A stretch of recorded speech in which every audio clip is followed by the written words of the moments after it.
The future. It can often seem like a pretty ominous thing. What's it going to be like? How long am I going to be here? Will we have flying cars at some point in our lives? Are there going to be jet skis that I can fly on, get across the ocean? Or perhaps there will be some kind of medicine that will cure any disease no matter what you get, be it COVID or anything else. The future can seem like a pretty nasty thing. It can seem like a really hopeful thing. But either way, as technology continues to improve, the stories we tell, especially those even in a fictional sense, can often seem like the dark prophets of our future. Science fiction authors have been telling us for 50, 60, 70 years plus what we think could happen if the human race goes off down a tangent or a rabbit hole where technology goes completely unchecked. Today's episode on The Writer's Lens is talking about futurism and even that new term, transhumanism, and, of course, the stories I like, love, and hate that all relate to this. I'm your host, JC Alfelto, and this is The Writer's Lens.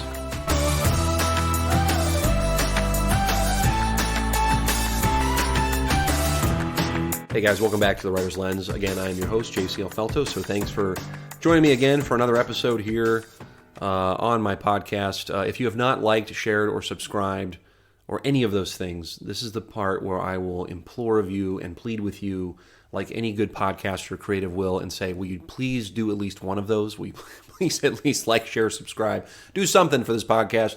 If you're listening to it and you think it's well-written, witty, or something or other that is somewhat entertaining, then yes, please do those things. I often say share it with a friend and then you can have conversations. I actually had some folks close to me say that they would go on runs together in the morning and literally discuss some of the topics on The Writer's Lens. So I thought that was some pretty cool feedback that I was getting for a while. So hopefully these guys are still doing the same thing and I'll hear from them again soon. But either way, real quick before I get into this episode, because if you listen to the intro, then you know I'm talking about stories I like, love, and hate as it revolves around futurism or transhumanism. But I want to make a point of clarification from my last episode because I went back, I listened a little bit to it, and I was a little bit maybe too vague about some of the topics there as far as like aliens and what I hate about it. And so just for a point of clarification, even for my own sake, when I say that I hate a story that negates God as it relates to aliens, the thing that I wanted to bring up is that I hate it in certain stories when aliens behave as humans, but they do kind of the really dumb things, kind of like from a Hollywood cliche standpoint. So, for instance, one of the big things in Hollywood that we see in filmmaking, especially today, is the old, like, pick you up and throw you as far as I can motif, where a big character, like the Predator or Alien or, even the Terminator series does this a lot. They walk over to the protagonist, who clearly is weaker physically. They grab him, pick him up by the neck, throat, whatever, chuck him across the room. And I've seen this in Jurassic Park and Jurassic World. Or I should say Jurassic World, I've seen this. They chuck him across the room, and then they give that person about 10 seconds or so to get up and find a weapon as they're walking rather casually over to go get them. And I just think this is so dumb. Okay, this is obviously being done to heighten the suspense, but it's lacking that sort of realism that this is sort of a, knuckles to knuckles, fist, beat 'em up, shoot 'em out kind of fight, and it's to the death. It's obviously to the death. One side wants to kill the other, and if you're going to be doing that, that's kind of a dumb thing to do. So for me, that's more of what I hate to see from a filmmaking standpoint is the laziness that you'll see and stuff like that. That's just, it's supposed to make us feel like, oh, wow, look at this. The humans have a chance when they really shouldn't. They really should not have a chance at all to beat something that big, and rather should be using more strategery to try and beat them. So that was it. And I was dovetailing into this idea that if, when, and if we were to ever run into extraterrestrials, that we better darn hope that there is a king of the universe that has set forth laws and morals, because if there is no God, and we do, if we run into aliens far beyond the reaches of our solar system, and there is no greater law to anything, there is no greater rule book, then there's a good chance that those extraterrestrials will behave in the same function that every animal on this planet behaves in, which is survival of the fittest, might is right. And we know this, being human beings, even though we might say, oh, our better angels do this or that or the other. Even as human beings, we look to dominate other creatures. We take livestock, we take chickens. We dominate the livelihoods of creatures. We move into make a new suburb, and we cut down trees, and we push out raccoons and squirrels, but they can still kind of congregate. If you're like my house, squirrels and other animals will congregate around my house anyway, as long as they're not digging into my soffit. I have no problem with it.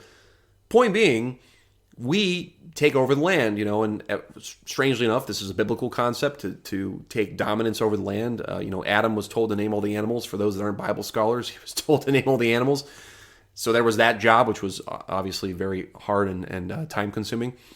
But either way, even if you don't believe in the Bible, if you're not one of those God-type folks, that's fine. But if we are operating by our molecules and our DNA are the ultimate deciding factor as to whether or not we are going to be motivated to live, then that would be the way of everything else out there that is either lower order us or higher order us in terms of complex thinking.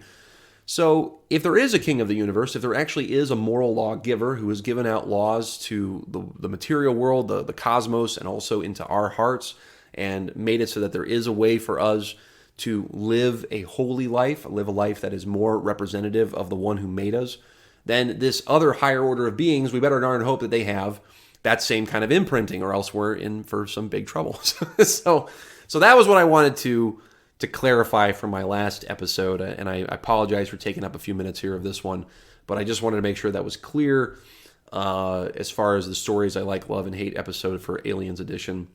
Because I do love a good alien movie, and I like most alien movies. I love the alien films like Super 8 as much as I like an Independence Day, or I like an E.T., or any of those things. I find those to be really fascinating. But mostly when it's an alien film about something that is totally mysterious, totally unusual, doesn't behave like a normal creature would, those to me are the most fascinating. Those are most fascinating to me. There was that movie Life with Jake Gyllenhaal that was kind of interesting. It was a little bit blocky or whatnot in some places. I don't know if that's the right descriptor, but that's the way I feel from having watched it.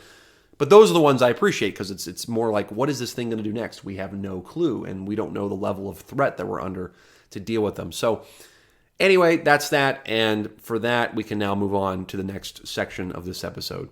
Here we go.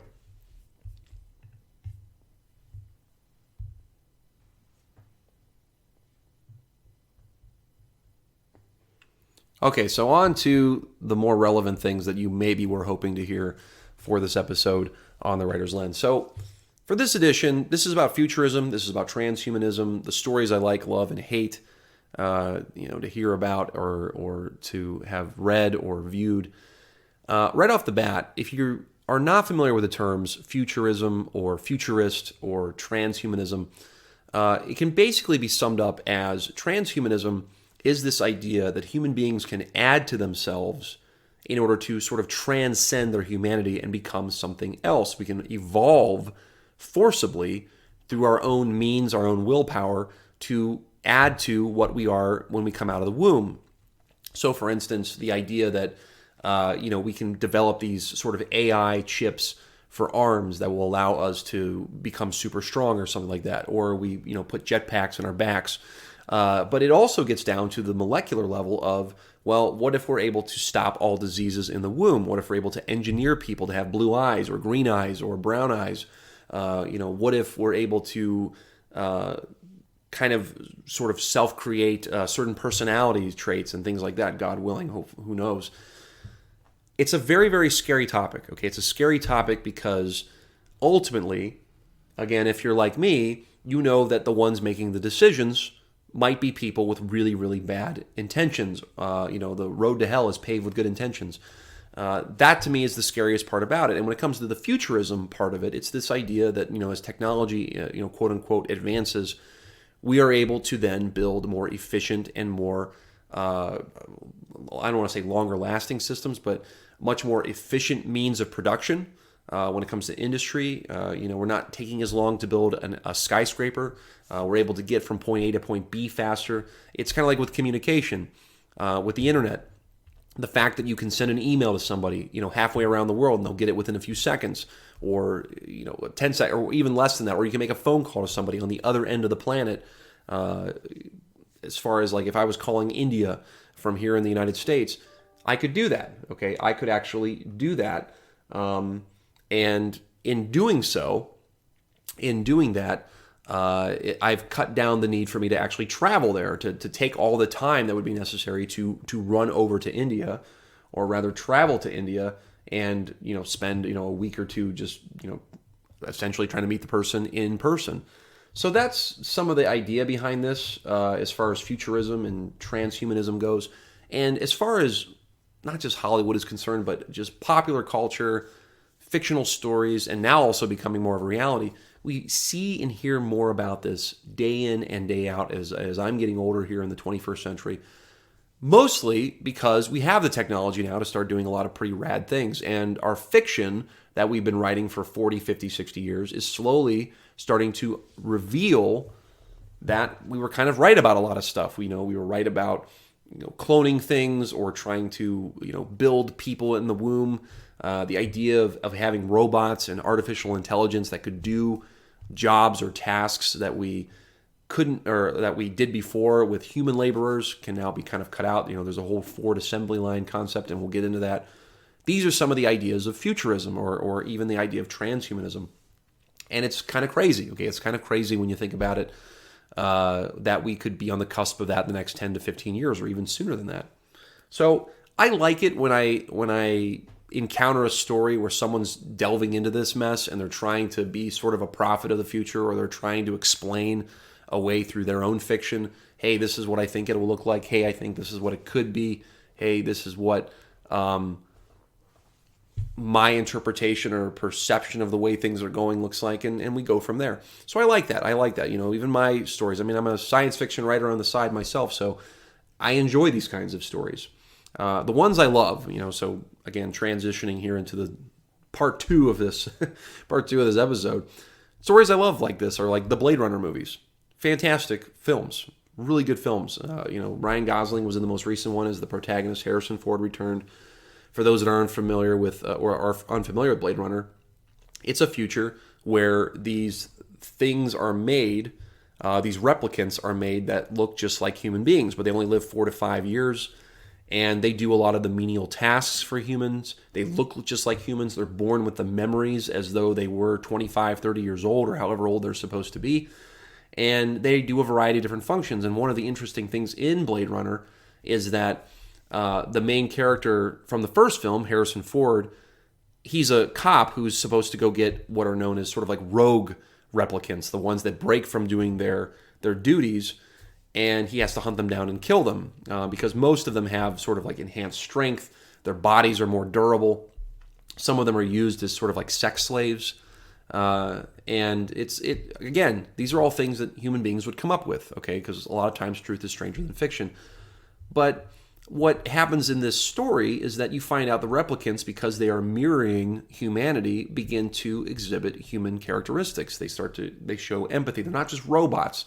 They're born with a brain. They're born with body parts and everything else that would represent possibly being a human. And so they want their own freedom. And so it becomes sort of this freedom story. The replicants don't want to just be the toys of real humans necessarily. So interesting story.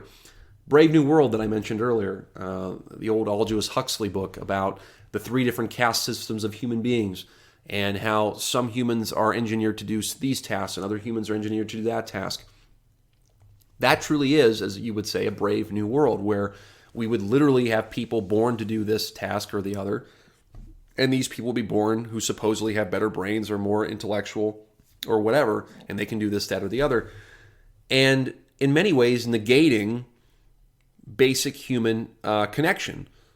Is a person who's on the lower caste of society worthy of having a relationship? Are they worthy of being in love with someone? Are they worthy of procreating on their own? These are all very difficult, to me, I guess not difficult, but these are moral dilemmas that society, that civilizations have to wrestle with, right? Or have wrestled with, and oftentimes have come to some really terrible conclusions.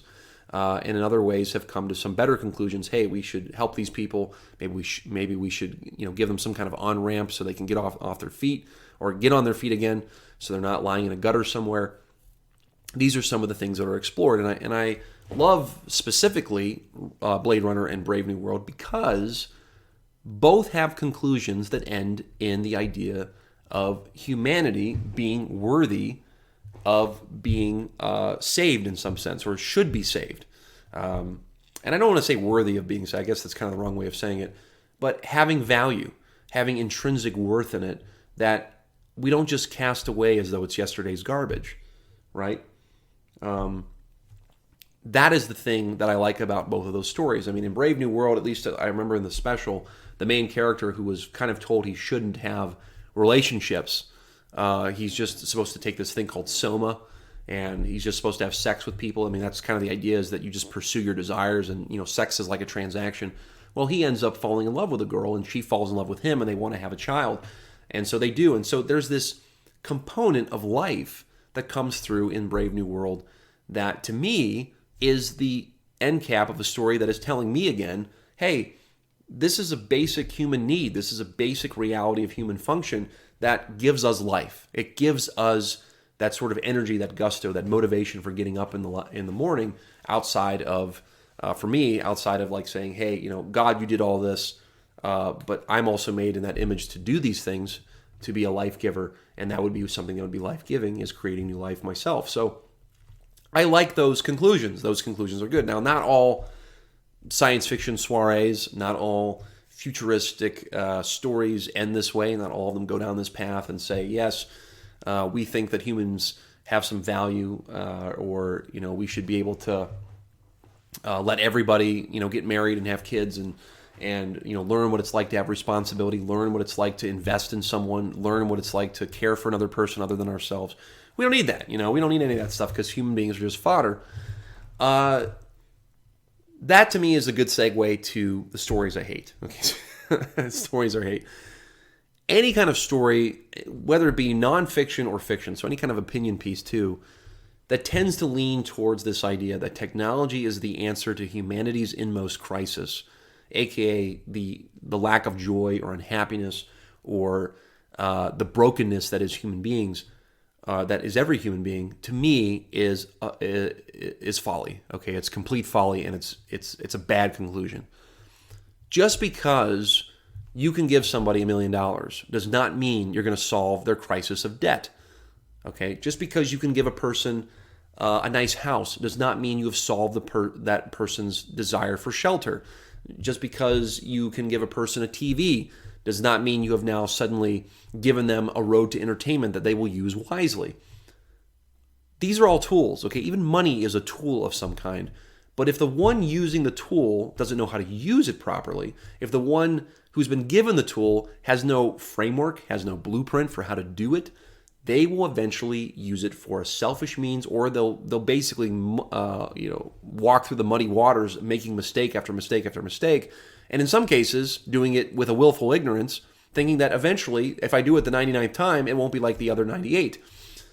That's human nature as well. Okay, that is human nature as well when it comes down to it.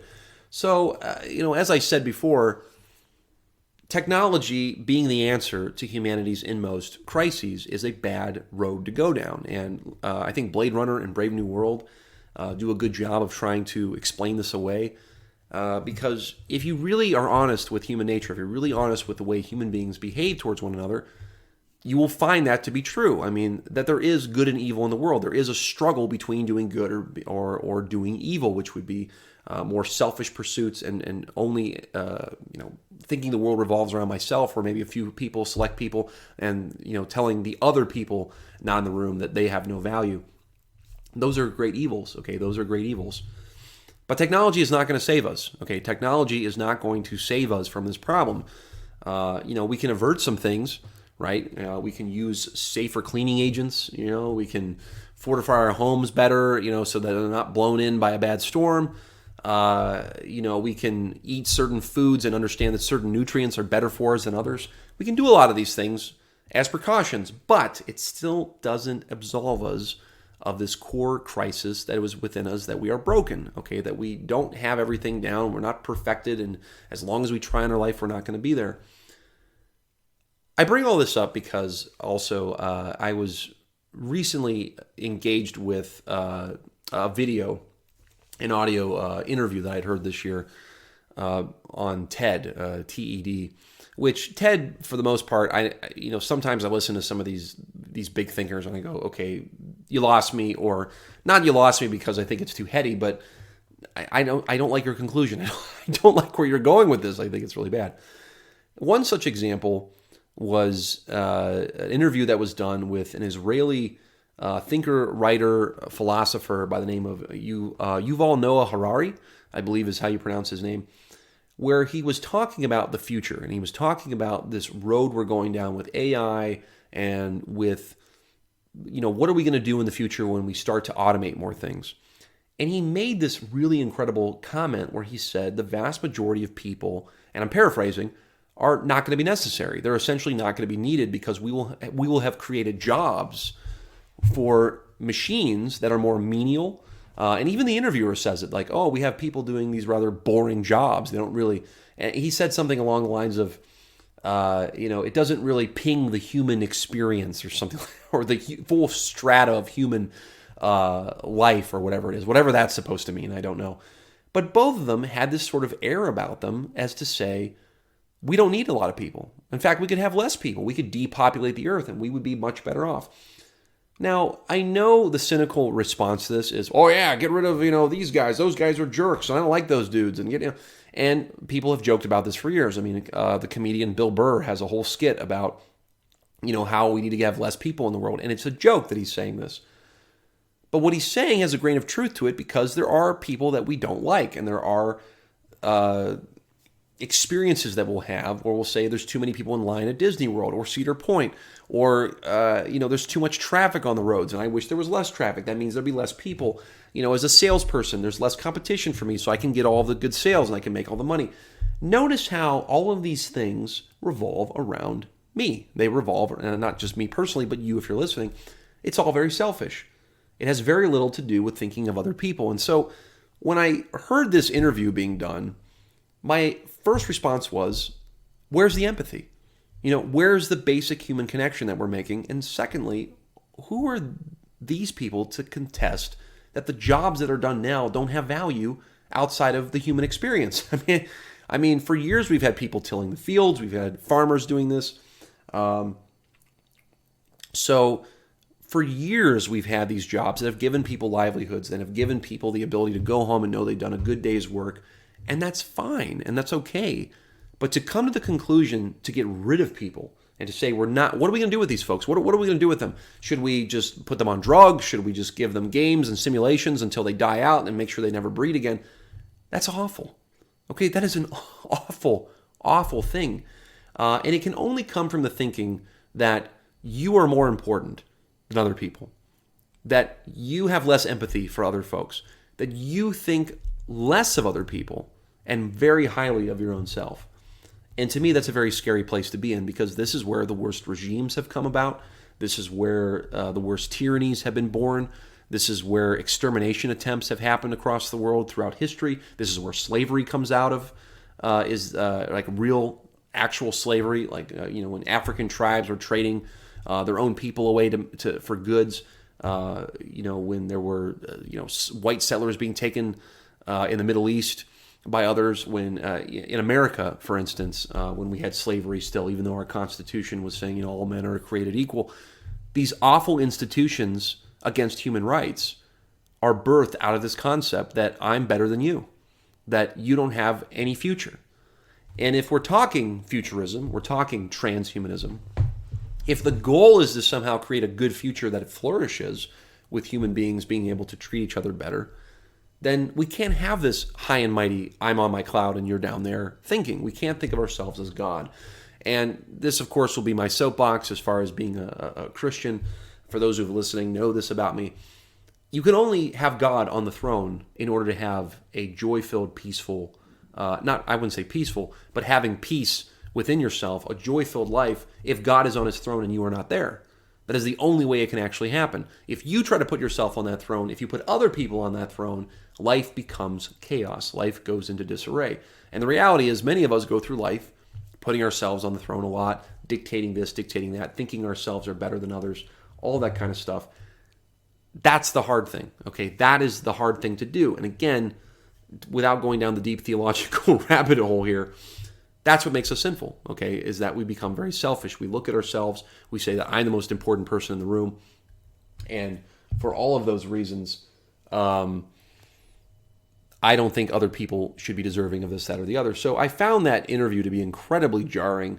It's not like it's anything new that's not been said before, though, but now it just has the spin of we are going to automate jobs as opposed to we're going to get rid of those jobs and we'll just kill those people anyway because we have no use for them because we don't need those resources.